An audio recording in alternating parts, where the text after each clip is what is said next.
guys, I'm Christy, you're watching Tiny Turtle Tarot, and this is your reading for the week ahead. As always, if anything I say resonates or you feel it will resonate, because obviously it's not happened yet, please let me know by liking and subscribing. Let's get on with your reading. What's happening for the beautiful Leos this week?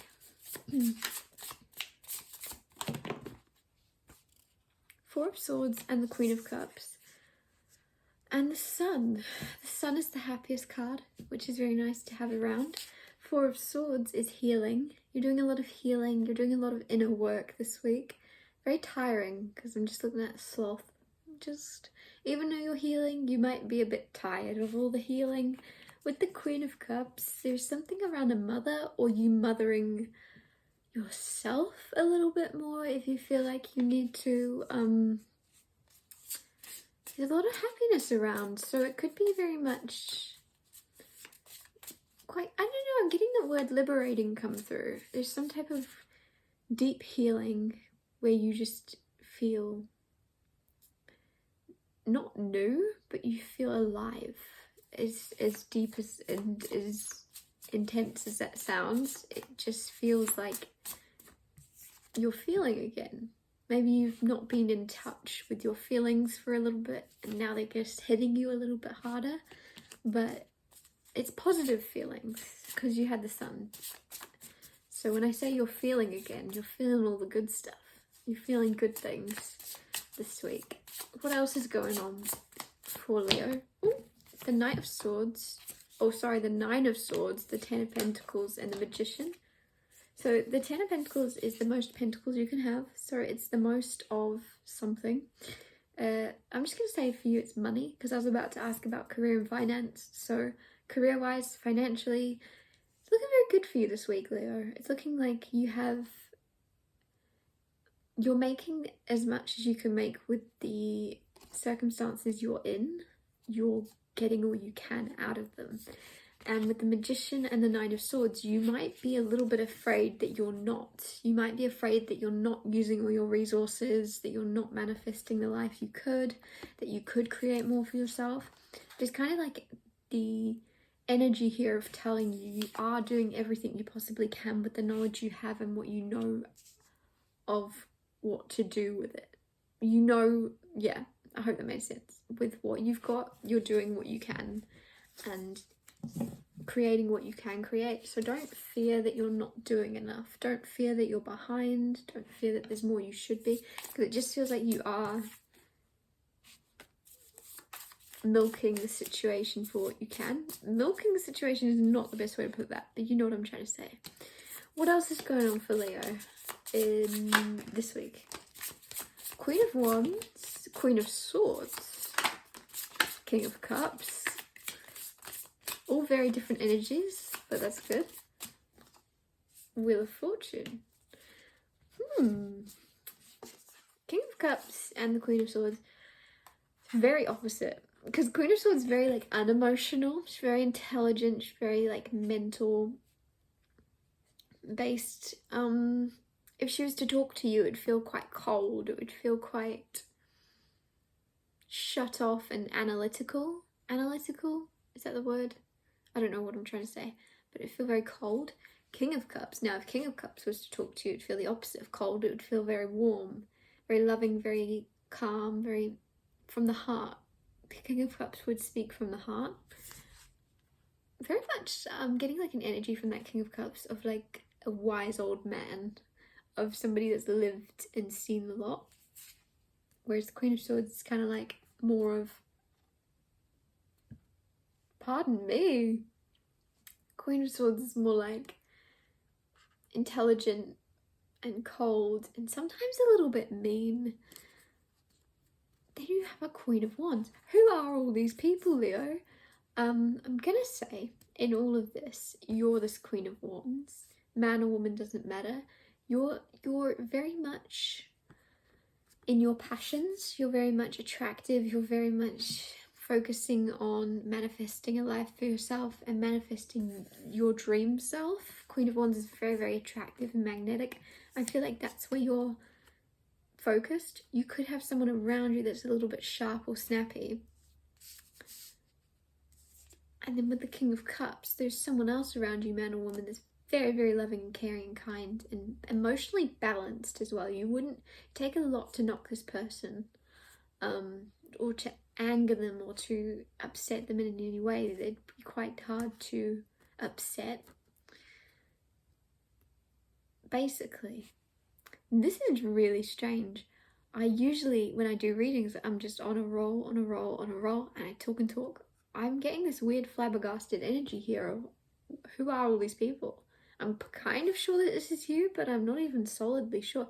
This is weird. You could have new characters entering your story, and you're going to be like, who are they? Who are they? Where did they come from? Are they going to stick around? Because you also had the Wheel of Fortune come out, which is a change happening. This is good luck though. This is good energy. So if there are new people coming into your life and one of them's a little bit sharp and snappy and the other one's really calm, they're all balancing each other out and it all ends up positive.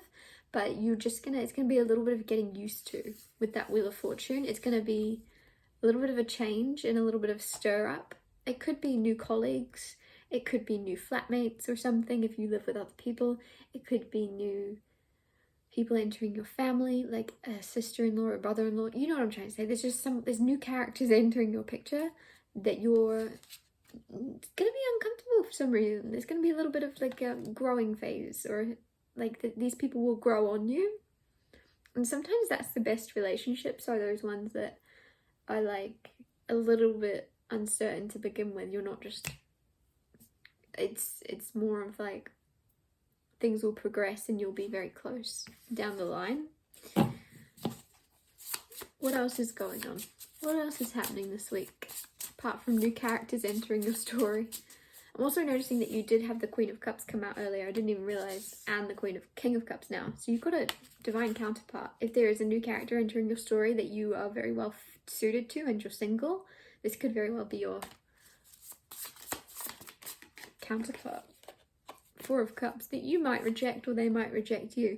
Four of Cups is I know it's not, don't worry, it's not long-term rejection. There's just a little thing of someone being a little bit distracted, or like this is something someone's wished for but they're not paying attention to it. It's almost like they don't want to get their hopes up.